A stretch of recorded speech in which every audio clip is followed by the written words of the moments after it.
ఏమనుకోకే.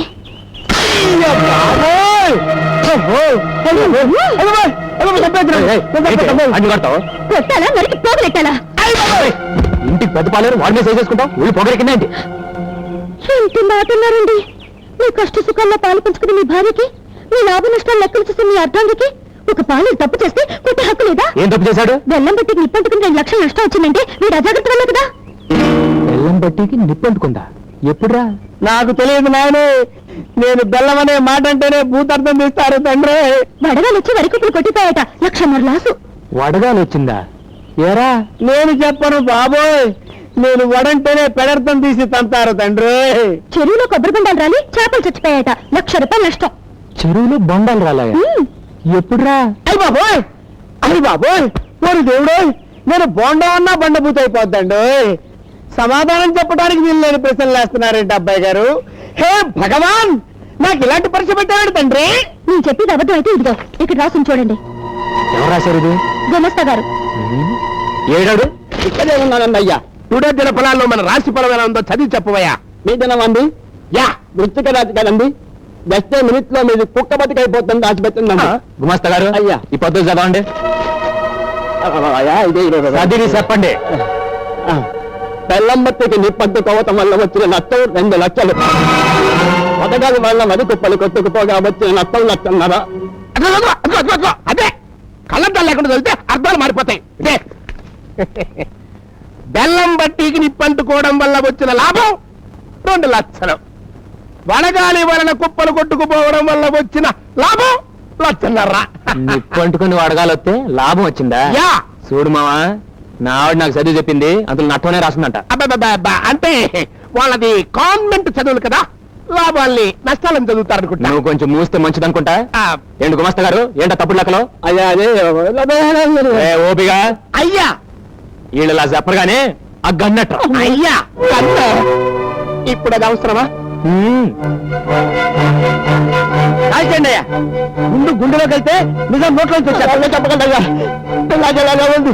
మీ బావయ్య గారు నన్ను పెట్టి నా చేతి దగ్గర ఇచ్చాను. పెన్నింటి అసలు లెక్కడతావరా? రామ రామ, మీ ఇంటికి 36 వాసాలు ఉన్నాయని నేను ఎప్పుడు కౌంట్ చేయలేదల్లుడు. Mother promise. మర్యాదగా కొట్టేసి నువ్వు ఎక్కడ రాసా చెప్పు, లేకపోతే కాల్చి పడతా. వద్దల్లుడు, నానమావని చంపితే పాప చుట్టుకుంటుంది. ఏంటి చుట్టుకునేది? చుట్ట కౌసుని కృష్ణుడు చంపితే ఏం చుట్టుకుంది? మీరు మేట నొక్కండి, ఒక్కడికి ఎక్కేస్తాడు. కక్కడానికి నా దగ్గర ఏం లేదల్లుడు.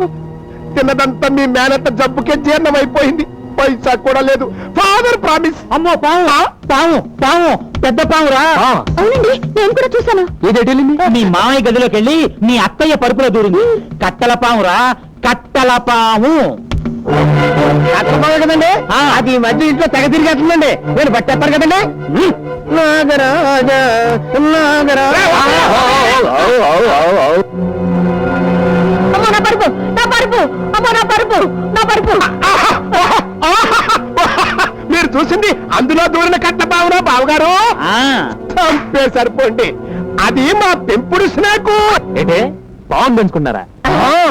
పావులు పూజిస్తే పిల్లలు పుడతారన్నారు. రోజు పావుల కోసం పుట్టల చుట్టూ ఎక్కడ తిరగలవని పర్మనెంట్ గా ఈ పావును తెచ్చుకుని పెంచుకుంటున్నాం అన్నమాట. అవునాయనా, పెంపుడు పావు పూజ చేయగానే పాలు తాగి ఈ పరుపులో పడుకుంటుంది. అయితే ఒకసారి పిలిచి చూద్దాం. సారీ, ఇప్పుడు అది రెస్ట్ తీసుకునే టైము రాదు. ఈ అవ్వారం ఏదో అడ్డుకోలుగా కనిపిస్తుంది. ఈ పరుపు సార్ దులుపు. దులుపుతా. అక్కర్లేదు, మా పరువు తీసిన చాలు. మా పరుపు కూడా ఎక్కర్లేదు. మా పరువు పోయిన చోట మా పరుపు మేము చచ్చే ఉన్నాం. పదవే పద పద. నిజంగా అందులో పావుంటే తున్నపోతులా మీరు ఎగిరి పడ్డప్పుడే చచ్చుంటుంది. అవును నిజమే. రేపు దులుపురా. అలాగేనండి, తప్పకుండా.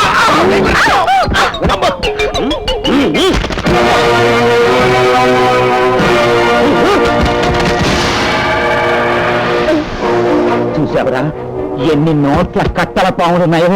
అమ్మ దొంగ నా మావయ్య, నన్నే మోసదాస్తావా? ఏమండి, ఆయన మోసం చేసింది మిమ్మల్ని కదండి, దేవత లాంటి మీ అమ్మగారిని, ఆయన నమ్మకాన్ని. ఒకసారి అత్తయ్య గారిని చూడండి. పాపం, తన అన్నగారికి నీచుడని తెలిసి సిగ్గుతో ఎలా తలపించుకున్నారు. చిచ్చి, ఇది మీ మేనమా అంటే నాకి మండుతోంది. ఇంకా అత్తయ్య గారికి ఎంత రగిలిపోతుందో. మా అమ్మకు తోడబుట్టినాడు కనుక ఎంత ద్రోహం చేసినా ప్రాణాలు వదిలి పెడుతున్నాను. రే బాబాయ్, బాబాయ్ రేపటి నుంచి వీళ్ళ శాత గోసీలు కట్టించి కూలీలతో పాటు పొలం పని చేసి అలాగే సారీ అల్లుడు మేము ఆ పనులు చేయలేం. హలో మాస్టర్, మిమ్మల్ని 3 పూట్ల ఎరగదని మీ చేత పన్ను చేయించే పూచి నాది. మీరు ఆ విషయం మర్చిపోయి హ్యాపీగా ఉండండి. అబ్బాయి గారు ఇదిగోండి డబ్బు. అమ్మకిచ్చి బీరాలు పెట్టమను. ఏమండి ఇంత డబ్బు మీ అమ్మగారు బీరువాలో పెడతారా? ఏ ఆవి 4 కాలాల పాటు బ్రతికుండడం మీకు ఇష్టం లేదా? ఏంటే మీ మామయ్యగారు దుర్బుద్ధి చూశారుగా. మీ అమ్మగారు నిద్రపోయేటప్పుడు ఓ బండగా ఆవిడ నెత్తి మీద వేసి ఈ డబ్బు తూపతే. అమ్మో నిజమే, డబ్బు కోసం వీడు పని చేసినా చేస్తాడు. అయితే ఆ డబ్బు నీ దగ్గర ఉంచు.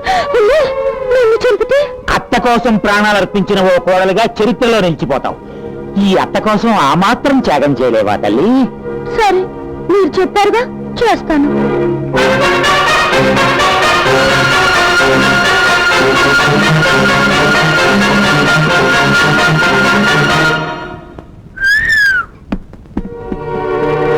ఏదో కంచు కంచు అనుకున్నాను కానండి, ఇది అల్లటప్ప కంచు కాదండి, మంచి పోత కంచు.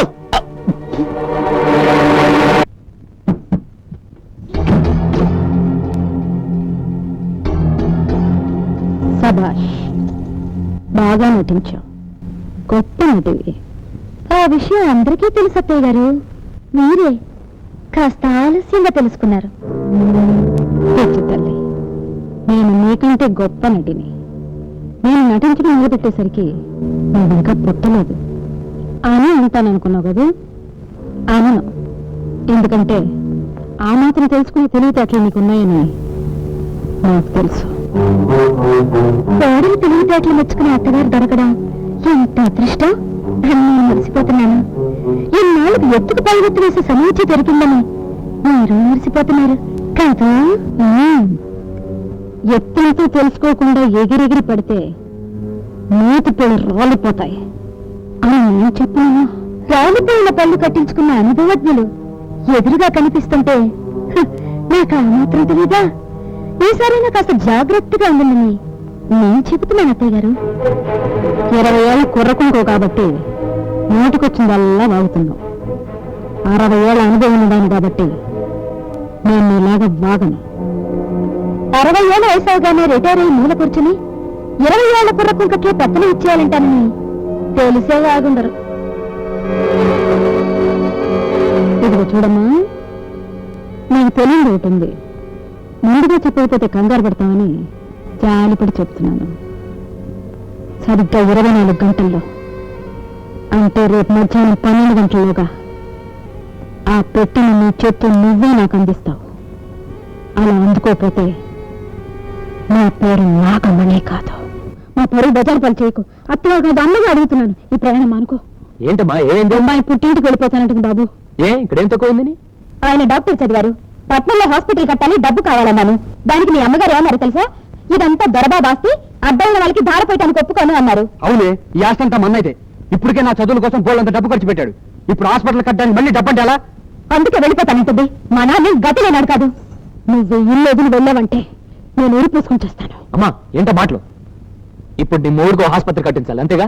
రే ఎంత వద్దురా? 5-6 లక్షలు. సుధా, నేను నీకు ఇచ్చిన డబ్బట్రా. ఆలోచిస్తున్నావు ఏంటి? వెళ్ళి పట్రా.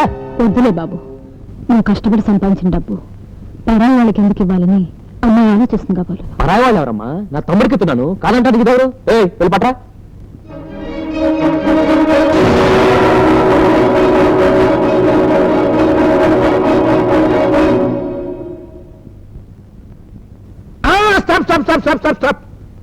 మా సిస్టర్ హ్యాండ్ చాలా గొప్పది. అత్తయ్యకి అమ్మ. అవునవును, అమ్మకి.